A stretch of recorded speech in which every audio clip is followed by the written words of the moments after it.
Adventure Trail!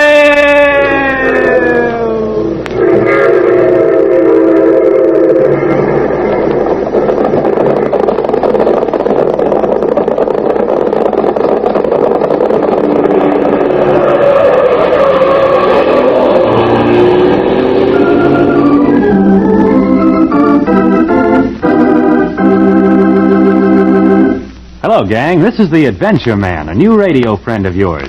I'm going to be on hand every day at this time to bring you stories jam-packed with adventure, suspense, and mystery. Well, let's take a quick look at what's in store for you this evening in a story called Stampede on the Chisolm Trail.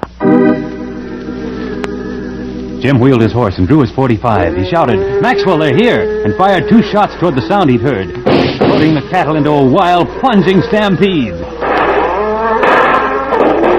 He heard Maxwell and the other 3 men go into action, and leaving the herd to them, he drove toward where the strange horse had been.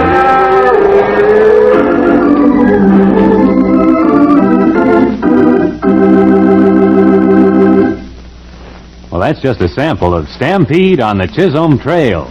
We'll get back to it in a minute. But first, here's a message from our sponsor. And now, let's get on to our story.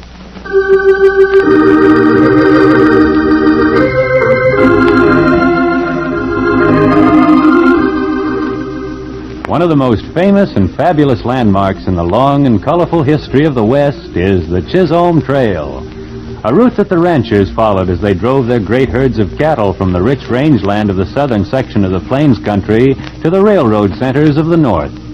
Today, ancient wheel ruts in the arid soil of Texas and Kansas and the broken banks at the river crossings tell the story of hundreds of rattling chuck wagons and the passing of thousands of cattle.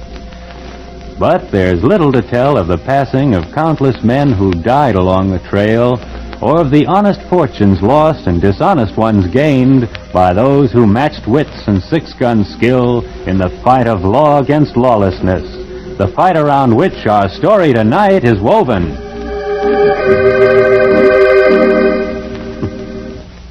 Young Jim Pryor was heading north on the trail one morning in the fall of 1860. A lean, tanned youth of 24, he'd been born and raised on the range, had lived the hard life of a cattleman, and as a result had grown quickly into manhood, fearless with strong sentiments about right and wrong, and fighting ability to back it up. And Jim was riding straight into the opportunity to use that ability.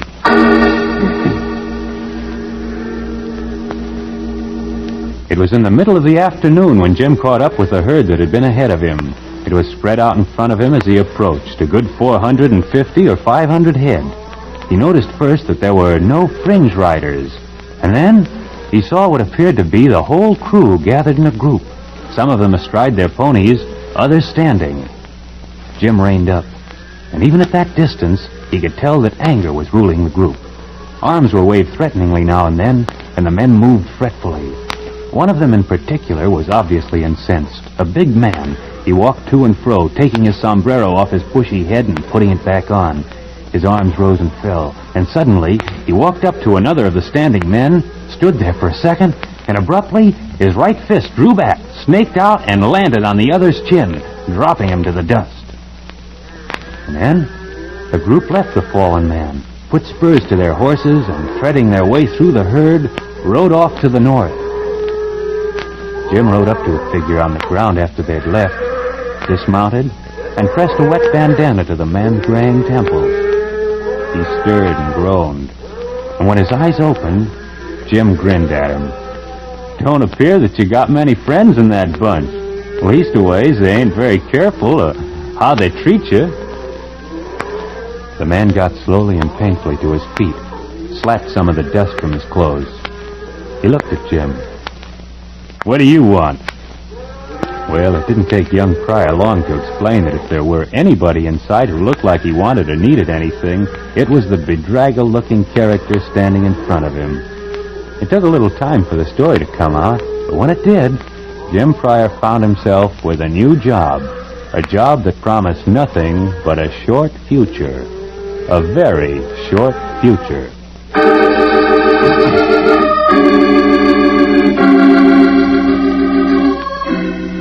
The man's name was Luther Maxwell, and according to his story, even before he had started the drive from his ranch below the Pecos River, he had received a warning that he'd never reach his destination, which was a railroad station that existed under the unhappy name of Desolation Junction. There was a man down there below the Pecos named Todd Malcolm, riding roughshod over the ranchers, rustling beef, stealing horses, and so far, too smart to be caught.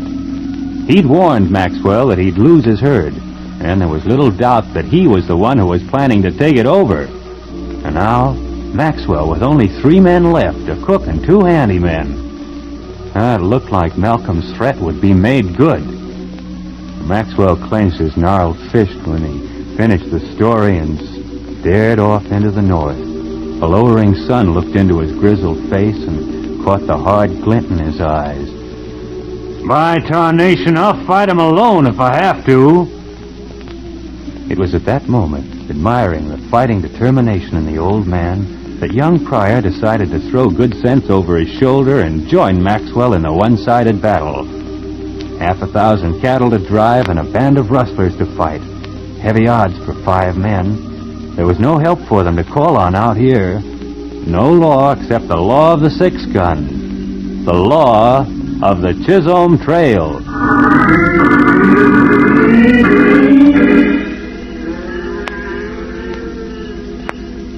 An uneasy night descended on the little group. The chill light of the stars showed the restless, undulating outline of the herd, moving, grazing, lowing in a kind of pent-up nervousness. Jim knew that at night any herd was ripe for stampede. He knew that if anything, man or beast, started this bunch, he and the 4 with him would have to move fast to keep them from scattering. And that if Malcolm decided to jump them, they'd have to fight like a troop of cavalry. Well, with that unpleasant outlook, he and Maxwell rode out to their lonely vigil with the cattle. They eased their ponies to the edge of the herd, and there they parted. Maxwell to ride around the bunch one way, young Pryor to ride the other way. Well, aside from a few skulking coyotes that vanished at Jim's approach, the first part of the night was uneventful. Humming quietly to the cattle now and then, Jim rode easily around the herd, meeting Maxwell at regular intervals and leaving him again. Too quiet, young Pryor thought. Too quiet. In his uneasiness, he stopped his horse now and then to listen, to feel the air and the darkness. He heard the cattle and the coyotes, and heard Maxwell singing a cowboy's lullaby. He felt the wind, smelled the odors of the night. All normal things, but somehow it didn't feel right. Somehow, something was wrong. He stopped. He heard something. Listen again. There it was, unmistakably. A horse snorted somewhere in the dark. Jim wheeled his horse and drew his .45, all reason for quiet gone. He shouted, "Maxwell, they're here! Get behind the herd! Get 'em moving up the trail! Get 'em moving!" He fired 2 shots toward the noisy herd, floating the cattle into a wild, plunging stampede. He heard Maxwell and the other 3 men go into action, and leaving the herd to them, he drove toward where he thought the strange horse had been. He caught a glimpse of a fleeting shadow, but lost it in the darkness before he had time for a shot. The night echoed and re-echoed the roar of 6 guns and the thunder of hooves. Nobody could stop or swerve those cattle now. They were blind, terrified, plunging relentlessly ahead. Jim and Maxwell had stampeded the cattle themselves, but they were headed the right way, toward Desolation Junction. The first round had caught Malcolm before he was out of his corner.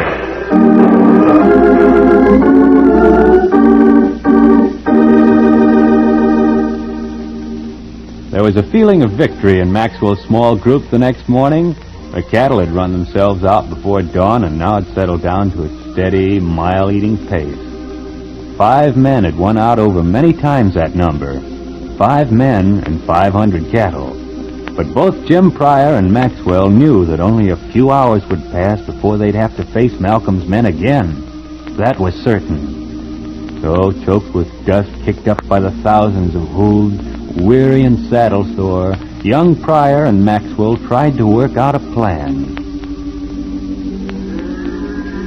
Both of the men knew the country ahead of them. They discussed it now, trying to settle on which place would be a good spot from which Malcolm would attack.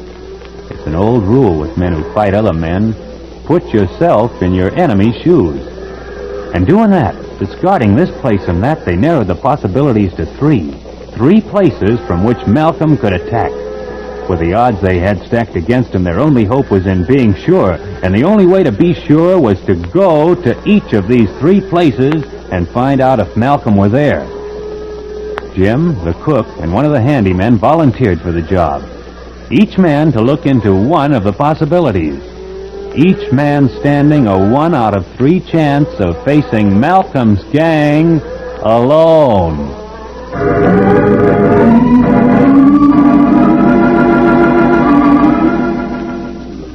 To Luther Maxwell, waiting for the scouts to return, the hours seemed like days.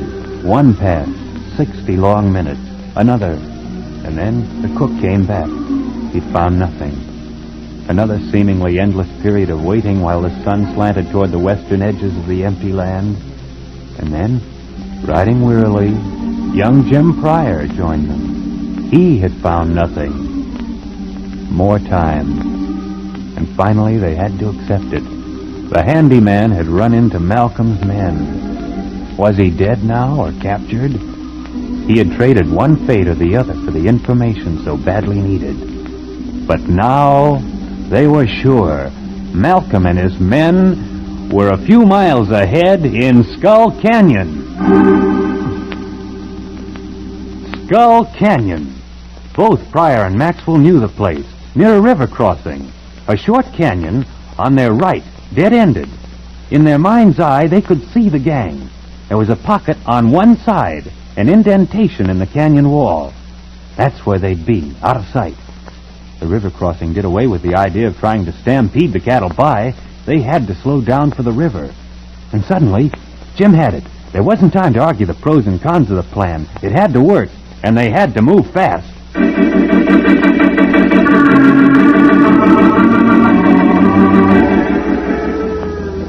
As Jim explained his plan to Maxwell, they goaded the weary cattle into a lumbering run. They swung them slowly out to the left. And soon they could see the mouth of Skull Canyon, looking lonely and peaceful off to the right.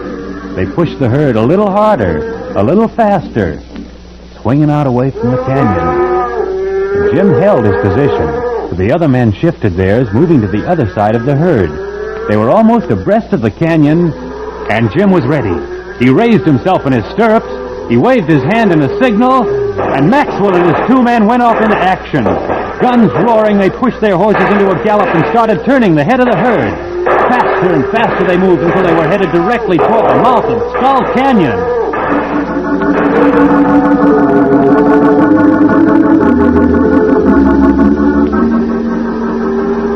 Young Pryor reached the canyon in time to see Malcolm's men start out of their hiding place. When they saw the stampeding cattle bearing directly down on them, confusion hit their ranks. They scattered, some of them racing to the end of the canyon to attempt escape up the steep sides, others trying to cut in front of the herd only to fall into the avalanche of heavy bodies. Jim saw 2 of them wheel their horses back into the pocket, and his flinch was just long enough to let him recognize the man who had hit Maxwell back on the trail.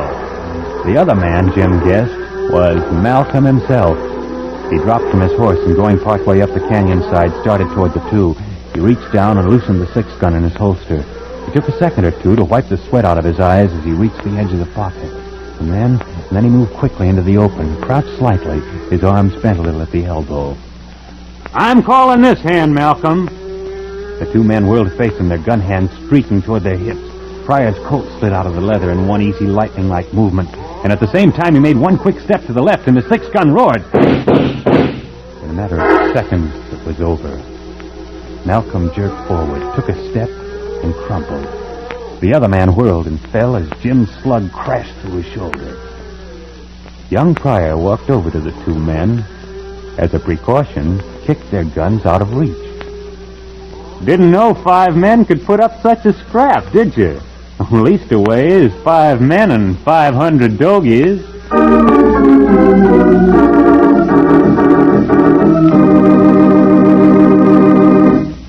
And except to tell you that Malcolm and as many of his gang as could be rounded up were turned over to the sheriff when Jim and Maxwell and the herd arrived at Desolation Junction, our story is over. Jim Pryor, with a few more silver dollars in his money belt, wandered on up the trail. Maybe we'll have another story about him someday. You like that? Well, I want to give you an idea about tomorrow night's story in just a minute. But first, our announcer has a word. Tomorrow night, our adventure trail leads to the airways. Young Tom Elliott fought the controls. They were jammed. He couldn't get the plane out of the dive.